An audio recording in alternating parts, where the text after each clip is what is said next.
This is Mo, and today I'm going to show you how to replace this on a 2004 Subaru WRX with the Mishimoto one.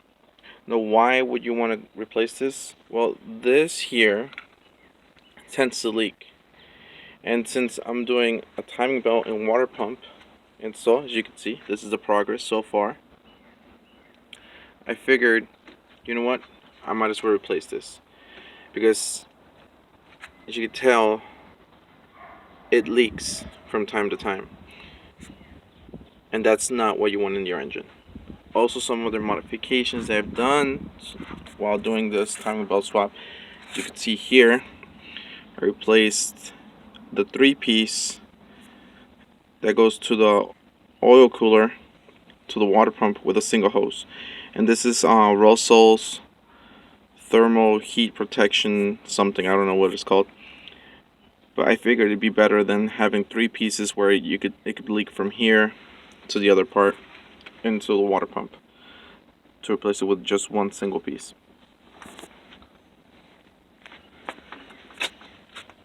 Anyways, back to this. So you're going to need a 12mm to take this out, take this one out, and take this out. The hoses, it's 1, 2, 3, where I started taking this one out, and there's a 4th one. It's difficult to see, but it's right there. Let's start doing that. Okay, so we started by removing these out first.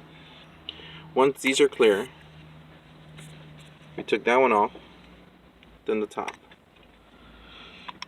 Now you have enough space to see that. So get a flathead and loosen that up. Okay, now that you've taken it off, this is what you should be seeing. So I put a clamp on the bottom for this one to make sure it won't leak, because the original clamps, they just put it this way, they suck. They were not like these. They were more like, where are they? Like this one, which over time they could lose their strength. So you might as well just put one of these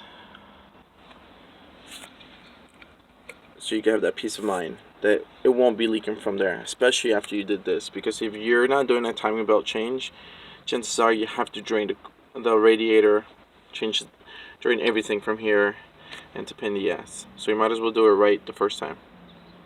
So this is a comparison between the two, old, new. This one is from Mishimoto, wrong one. And it comes stamped, so you know it's legit, it's not a knockoff. And it's way lighter than this. See how easily, not so easy.